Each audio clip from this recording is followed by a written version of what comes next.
The Orlando Magic continue to inch closer to the best version of themselves. How do we know? They corrected the details they missed in Sunday's game.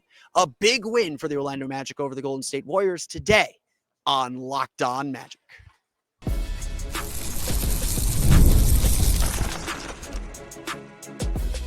You are Locked On Magic, your daily Orlando Magic podcast, part of the Locked On Podcast Network, your team every day.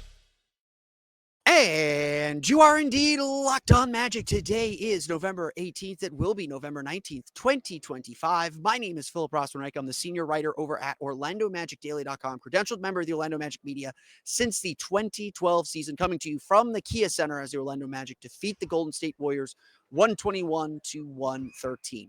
On today's episode, a sure sign of growth. That's what we like to see. We like to see the team get better.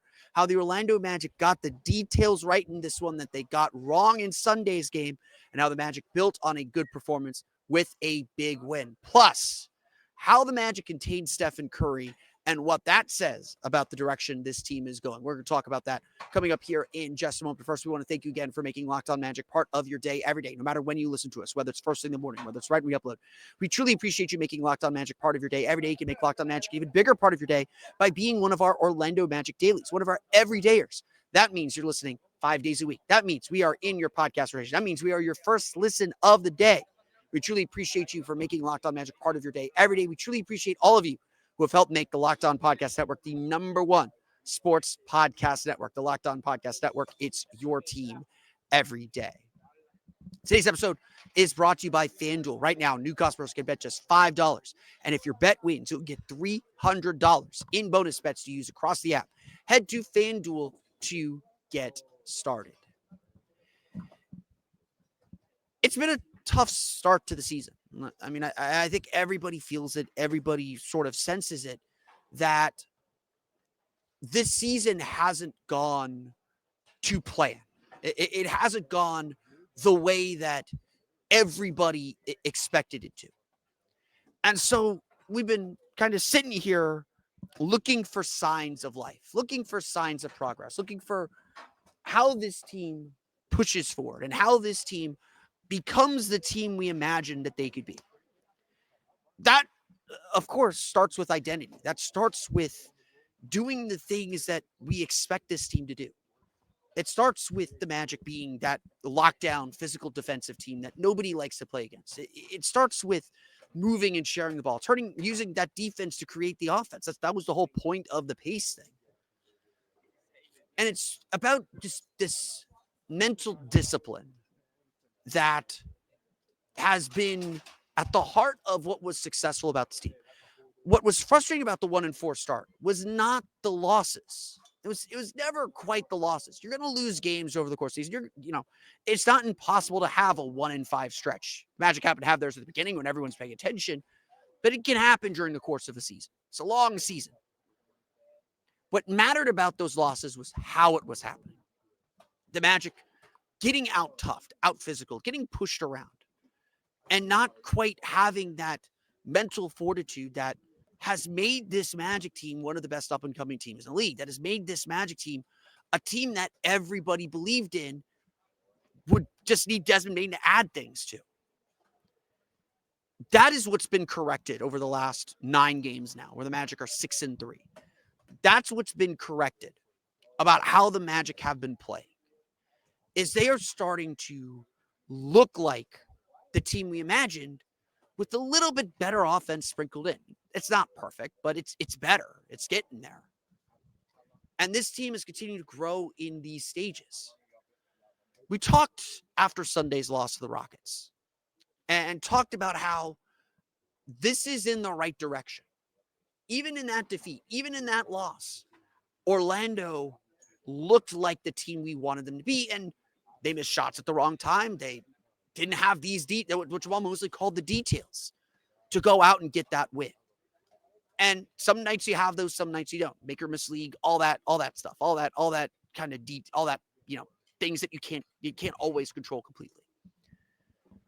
The Magic had to realize that if they could get those things they can control down, the free throw shooting, the defensive intensity and focus on the game plan that got loose at the end of that game, then they can do anything. And what do you know? Tuesday night against another team that has big ambitions, that hasn't quite lived up to the billing, that has one of the most unique and most dangerous superstar players in the league, a player that requires your full attention. Here it is. The Magic have a chance to make good on that loss of the Rockets and show us the details that they were missing. Show us that they can be this team that we imagine. There's no reason to think that Orlando couldn't prove us otherwise, but it's about going out and doing it. You can look great on paper, but you got to go out and do it. Throughout Tuesday's 121-113 win over the Warriors, the Magic had those details. Like that game against the Rockets, they came out and hit first defensively. Like that game against the Rockets, until the fourth quarter at least. Every time Golden State made a push, Orlando got a timeout, got together, figured it out, and extended the lead back out. When Stephen Curry got cooking, which Stephen Curry's going to do, when he was cooking in the first half, Orlando didn't blink. They didn't get down on themselves. They didn't get discouraged. They kept fighting. More than anything else, what the Magic have needed to recover is that character. Is that character of, okay, we made one mistake. It's not going to become two. It's not going to become three. It's not going to be, as Jamal Mosley put it about Steph Curry, they're not going to get sucked into the show. They got sucked into the show with Durant on Sunday night. They did not get sucked into the show with Steph Curry on Tuesday night. And on top of that, the Magic didn't let failure and didn't let their struggles derail them. They stayed with it all game long. You don't score 64 points in the paint without being determined to get to the basket. You don't get 29 free throws. I believe 20 of them came in the second quarter, to be perfectly honest.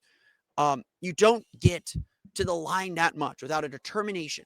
You don't win a game against a dangerous three-point shooting team like the Golden State Warriors by shooting 8 for 32 if you don't have something different about you. The Magic corrected their details, and it shouldn't have taken me 8 minutes to get to him. But no player exemplified that more than Anthony Black. No player exemplified the kind of details and the kind of recovery and bounce back that this Magic team needed, quite like AB. AB finished with 21 points, a team high, plus 18 off the bench, 8 for 13, 0 for 3 from 3. He was aggressive getting downhill, attacking closeouts, getting to the rim, finishing with force. This was an aggressive Anthony Black. The aggressive Anthony Black we have been calling for as fans, but everyone on the team has been calling for the last 3 years. And yes, he shot 5 for 7 from the line. Those two misses did come in the fourth quarter, but after missing that critical free throw, he and the rest of this team made sure free throws were not going to be the reason that they lost this game. They're going to lose this game is because Steph Curry did Steph Curry things. They were in tune with their game plan from start to finish. And if you play like that, if you play with that intensity, if you play with that hunger, if you play with that resilience, you're going to beat a lot of teams in this league. You may not beat every team. You may get caught like the Magic did Sunday night. But the Magic took and understood the good that they did Sunday night and answered the bell once again to win on Tuesday. The Golden State Warriors are not the Houston Rockets. Houston Rockets are a very, very good team. There is no shame in losing to that team. There would have been no shame in losing to the Warriors. The Warriors are a solid team. But the Magic proved that they were the better team on this night. And the Magic continue to prove and continue to build and build and build evidence that would suggest they are coming out of whatever early season struggles they were in. They are finding their identity. They are finding their pathway and their way to win. And they're building and stacking wins. They're 8-7. They were 1-4. They have won 7 of their last 10. They are playing very good basketball. They are solid on the defensive end. We're going to dive a little bit deeper into the defense here in a minute. They are scoring plenty. Their offensive rating in this game, a 116.3. Not great, not bad. A 110.8 defensive rating. This game was indeed about the Magic's defense and about how well they're able to get stops. And so we've got to dive into the main purpose of their defense. How did the Magic slow down Stephen Curry? Can we say they slowed down Stephen Curry?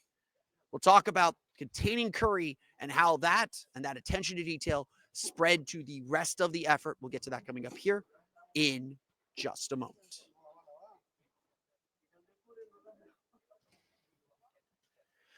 But first, today's episode of Locked On Magic is brought to you by our friends over at Skims. When Skims announced they were making underwear for men, the reaction made perfect sense. People have been talking about Skims comfort for years. Most guys, though, stick to whatever they've been buying since college. The same fits, the same waistbands, that roll, and a whole lot of settling. In fact, they may not even really care or think about what they're wearing for underwear. I know I didn't. Skims Men's changes that. One upgrade, and it's obvious why everyone's been talking. I've tried Skims. I'm actually wearing my Skims right now, and I got the hype immediately. They're designed to feel good, fit right, and actually stay put. They are so comfortable. There's no slipping, no sagging, no adjusting, and just genuinely great underwear that makes you feel confident and comfortable.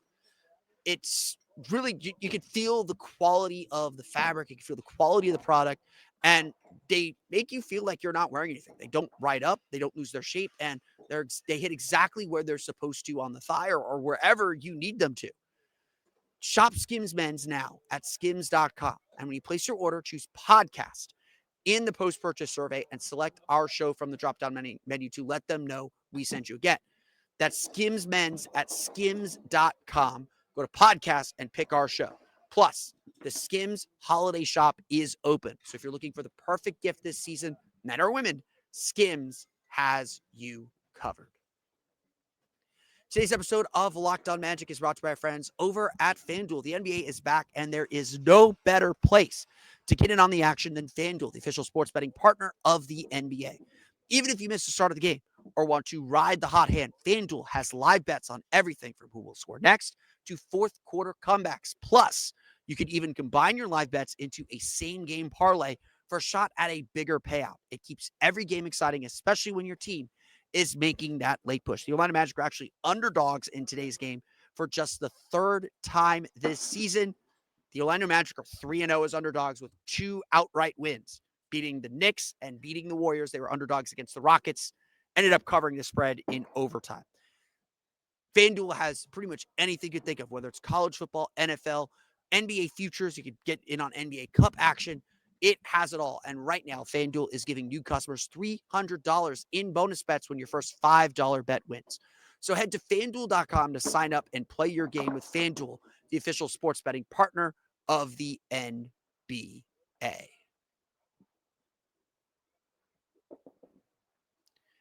We want to thank you again for making Locked On Magic your first listen of the day. And thank you for making Locked On the #1 sports podcast network. Typically, I would not focus so much on one player, certainly after a win.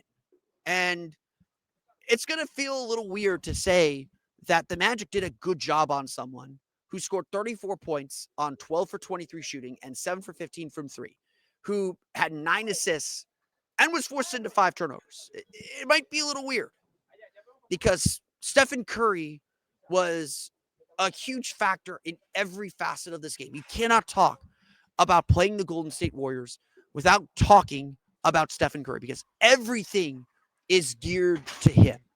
Everything is geared to stopping him. The Magic were switching. They were trying their best to keep Curry off the three-point line, stay at the level of the screen, make sure that he was driving. They wanted everyone else to beat them. They weren't going to let Curry's three-point shooting beat them. And again, he still got his shots off. In the first half, he had 22 points, 7 for 10 shooting, 5 for 7 from 3, 6 assists, and 3 turnovers. Magic got their shots on him, but Curry was the main reason that the Warriors were in this game, trailing by 6 at the half, or trailing by 7, at the half. Every time it felt like the Magic were about to pull away, Steph Curry dragged the Warriors back into this one. But Orlando was extremely strong on him in the second half. In the second half, Curry had 12 points on 5 for 13 shooting, just 2 for 8 from 3. Only 3 assists. The Magic successfully took the ball out of his hands. And while Jimmy Butler got himself going, because Jimmy Butler also had 33 points, as good as Jimmy Butler is, he doesn't have the same pull that Curry has. And with the Magic able to force turnovers, getting 10 turnovers, with the Warriors missing shots, only 3 for 14 from 3, Orlando was able to get out in transition and able to find those fast break points, able to use their defense to create their offense. And Golden State not getting their threes clearly frustrated them a little bit. Orlando, again, is a physical team. They're not going to apologize for the fouling. They're not going to apologize for hitting you. They're not going to apologize for anything. And Jimmy Butler learned that the hard way when he and Jalen Suggs got into it. And Jalen Suggs are going to talk. Draymond Green does that all the time. And, the Warriors shouldn't be too ticked off that the Magic were talking. The Magic talk. The Warriors talk. These two teams are combustible. They've had some battles over the years. But the Magic's defense is the core to everything. When Orlando plays defense well, everything else works easier. And maybe that's been the secret sauce. Maybe that is the secret sauce that was missing so early in the season, was that the Magic, their defense just wasn't clicking. Not in the way that it needed to, not in the way that it has to for this thing to work.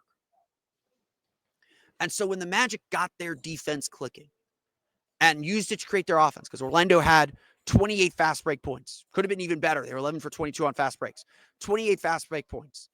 Even when they weren't scoring on fast breaks, their ability to get downhill, 64 points in the paint, put constant pressure, made them the aggressors. And right now, this is a confident Magic team that is playing like the aggressor. They made Steph's life hard. And you watched him in the first half, you're like, oh, he's getting his shots off. But you could see he was clearly working for his shots. There may be one or two open shots, just shots where the Magic lost track of him, or he got a pump fake and got an open three, and look, he's going to make those. But Orlando made him work. They made him fight through screens. They made him fight through grabbing. Desmond Bane was literally 2 hands on his chest before he would start cutting. I'm surprised Curry didn't bait him into a foul. But Orlando was determined to make Steph a passer and take away his threes. And in the second half, they did that. That is a huge reason why Orlando rebuilt their lead time and time again, and a huge reason why Orlando was able to kind of coast to a victory. Like, everyone was kind of frantic waiting for that last big push from Steph, and it just never came. It just didn't happen. And again, that you got to give the Magic's defense credit. Their defense, it's not the super elite unit it was last year quite yet, but it's getting there. And the offense has been good enough to supplement it. We're seeing over these last 10 games now, 9 games really, over these last 9 games, and certainly more so over the last like 5 or 6, the Magic starting to play the basketball that they're going to play to be successful this year. We're starting to see them be this hounding physical defensive team again. They've slowed their pace. The Magic aren't a top 10 team in pace anymore. They're actually bottom 10 in pace over the last 9 games. They are slowing things down to give their defense a chance and running off the misses and being a little bit more patient offensively. They found their groove. They found what's worked. And it took some experimenting. It took some trial and error. It took some figuring it out. But the Magic are getting there.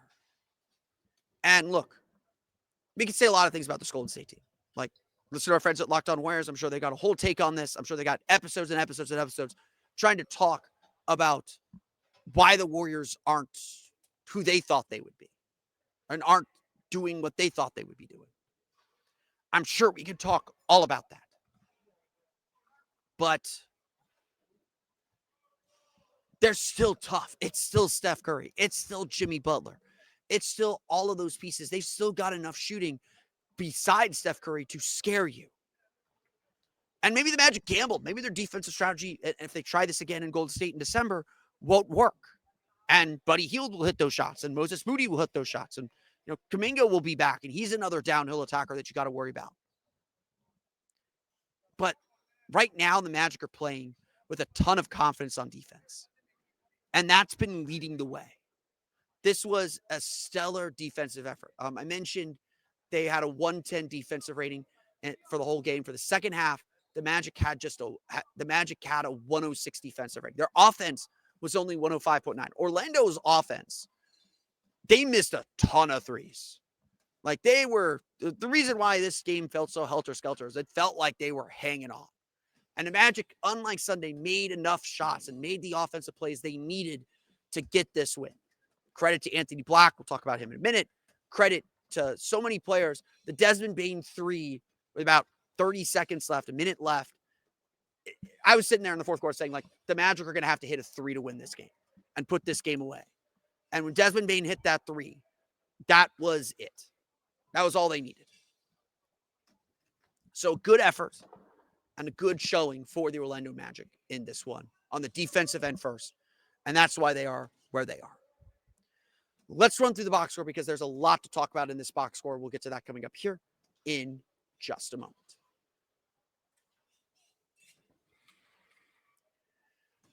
But first, today's episode of Locked On Magic is brought to you by our friends over at Rippling. If you're a business owner, here's the truth. SaaS promised to make work easier, but now the average company is buried by hundreds of apps that slow down your teams and simply don't work together. That's not SaaS. That's sad.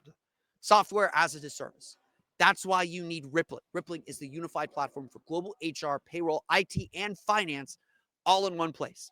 They've helped millions of businesses replace a mess of disconnected tools with one system designed to give leaders clarity, speed, and control. Everything from onboarding to payroll to IT access runs automatically and perfectly in sync. It's simple to use and gives companies one source of truth for their people, data, and everything they touch. And right now, you can get 6 months free when you go to rippling.com/LockedOnNBA. Learn more at Rippling, rippling.com/LockedOnNBA. That's rippling.com/LockedOnNBA for 6 months free.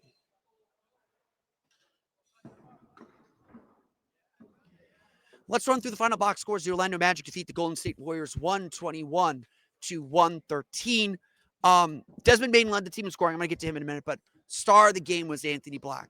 This was as, and we've said this several times this year, because Anthony Black is having a really good year. There's still some things to clean up. There's still some consistency issues. We talked a lot about him yesterday, how critical he is to this team's success. Anthony Black scored 21 points off the bench, 8 for 13 shooting. Did not make a 3. I'm fine with that. 5 for 7 from the foul line, 4 rebounds, 2 assists, 2 steals, only 1 turnover. Black was so aggressive. I'm going to do a video on this on my Patreon over the next couple days, but he was so aggressive getting downhill. Every time he touched the ball, they closed out hard to him. He beat his man off the dribble, and he's gotten so much better at that ability to attack downhill. That's been so impressive to me, to watch him attack downhill and to kind of learn how to finish around the basket. I know he's worked a lot with John Shamgar on that. I think John Shamgar's gotten a lot of credit for working with AB to improve his ball handling and improve his ball handling in traffic especially, and his creativity around the basket. Everyone on this team has been begging him to be aggressive. This is what aggressive Anthony Black looks like, and it makes the Magic such a dangerous team. You know, we talked yesterday about the bench and how the bench is struggling. Obviously, Anthony Black's going to normally play with the bench. When he is aggressive like this, he is such a handful. He is such a unique player because of his size, that he's just got to figure out how to use it effectively. And when he uses it effectively like he did in this game, the Magic become such a more dangerous team. And this was as well as Anthony Black has played. He was my player of the game. I made him my graphic. I don't have the graphic uploaded, so I can put it on the screen. But this is who the Magic want Anthony Black to be. A really, really strong game from him. Desmond Bane, like I said, led the team in scoring, 23 points, 7 for 16 shooting, 2 for 6 from 3, 7 for 7 from the foul line, 6 rebounds, 5 assists, 5 steals, 3 turnovers. Dez continues to be aggressive. I love his quick decision-making.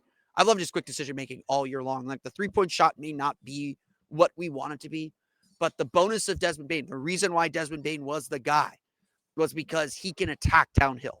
If the shot's not going, if he's not getting the shots, the threat of his shooting is enough to give him space to get downhill. And he's really crafty with his finishes. I know that little scoop shot can sometimes get him in trouble and get blocked, but he's just such a strong guy. Like, he can take bumps in the lane. He's continuing to improve his reads. I think he's still turning the ball a little too much, trying to do too much on the pass. But his passing, his assists are why he was the guy to chase and to give up all those assets for. The Magic are getting what they want from Desmond Bane. The shooting's not there yet, but the Magic are getting what they want again. Not game clinching 3. The Magic are going to win anyway at that point, but kind of a air out of the balloon. We could finally relax 3 from him late in this game. Really big shot from him from the corner. Franz Wagner, solid game, 18 points, 7 for 17 shooting, missed his last 3 shots. 0 for 3 from 3, 4 for 4 from the foul line, 8 rebounds. Golden State did a good job kind of taking him out of the game a little bit. That this was not his game to shine and not his game to start. Like, he had his moments, he had his attacks. He especially tried to attack when Jimmy Butler was on him. Jimmy Butler did a good job defensively on him. I'm going to give him a lot of credit. They both got their licks on each other, as you would expect with the star player. But Franz picked his spots. He didn't force much. Like, I think if I don't want to pit these guys against each other, so I'm not going to do it. But Franz didn't force anything in this game, and I think that's a major sign of maturity from him. He found areas, like, he got matchups he wanted. He attacked. Franz continues to be very impressive defensively. He continues to get really good at knocking the ball away from ball handlers. Like, if they're dribbling the ball in front of him, he's going to reach and he's going to get a quick hand on it and knock it out of bounds or knock it for a steal. Like, he has this. He's really good at that, and his defensive activity is really good. But we saw some of the weaknesses in him. The Magic were switching a lot in the first half on Steph Curry. Like, their way to keep him from getting 3-pointers was he runs a pick and roll with Draymond Green. Wendell Carter's going to stay on him and keep him from the 3-point line. And if Steph drives on him, so be it, as long as you don't give up the 3. The Warriors found something picking on Franz Wagner. They switched Franz onto Steph, and Franz just struggled to chase Steph around. And so, that's a weakness for Franz. Like, that's why I've said a million times, I don't want Franz guarding 2s too often, because I just don't think he has the speed. I don't think he has the ability to work around screens. He's just too big. Like, he's just a big dude. That's an area where you can beat some of those bigger players. On the ball, though, he was fine. And again, I think the Magic trust him immensely on defense. A solid game from Franz overall. Wendell Carter had a nice game as well. 17 points, 5 for 7 shooting, 6 for 6 from the foul line, 12 rebounds, 4 offensive rebounds. I hope everyone recognizes how good Wendell Carter's defense is. I thought he did good when he got matched up with Steph, when he switched on to Steph. I thought that he was everywhere the Magic needed to be. And like, his defense just goes without saying at this point. He's going to challenge shots at the rim. He may not block them, but he's going to make them tougher, and he's rebounding exceptionally well. His rebounding has been really good this year. Another double-double for him. He's just doing his job. Like, it's not flashy. And look, Thursday's going to be a big game for him against Ivica Zubac. He's going to have to be really, really good against Zubac. I thought he was good on Sunday, too, against Houston. He was switched off of Şengün a lot, switched off of Adams a little bit, but he had to fight and scrap. It's going to be a fight on the glass, and the Magic's ability to win that game is going to come down to their ability to rebound. But Carter continues to have these, like, really fantastic games where he's just a solid base that the Magic need.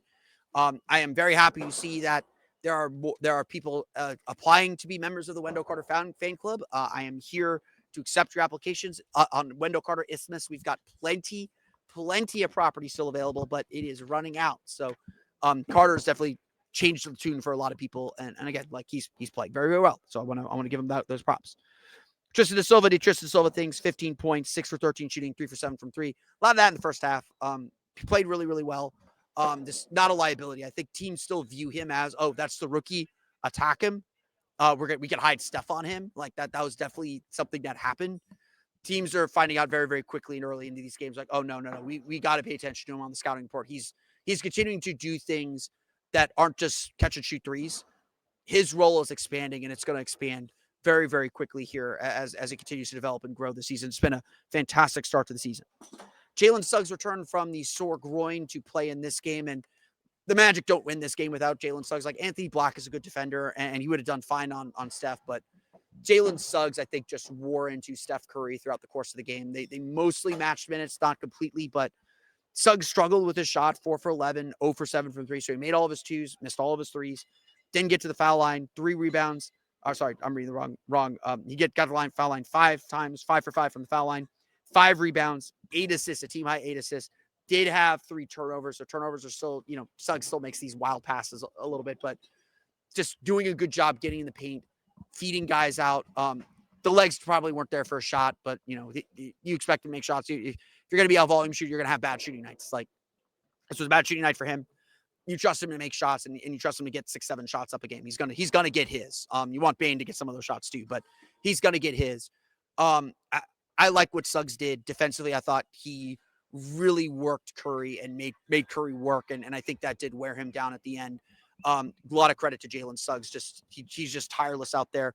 Made a huge block when it felt like the Warriors were getting ready to make their last push late in the fourth quarter. Those are the plays that only Jalen Suggs can make, and that's why Jalen Suggs is the heart and soul of this team and is so vital. That was about it for the scoring. Tyus Jones, we talked about him yesterday, talked about how he's struggling. Tyus Jones finally got on board. 8 points, 3 for 3 shooting, 2 for 2 from beyond the arc. End of the night, 2 for 19, double his 3-point total. We'll take that. Tyus, I thought, did defense is still up and down with him. The Warriors didn't have the guys to really punish Tyus Jones. They weren't trying to switch him. They weren't targeting him. They weren't hunting him. So that helped. Tyus Jones, I thought, did a good job managing the game, and he's done that really all year.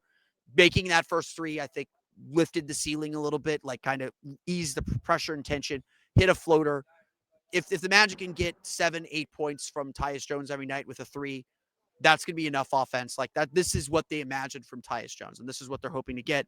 There's obviously still areas to continue improving and continue to integrate him and get him comfortable. He even admitted that after the game.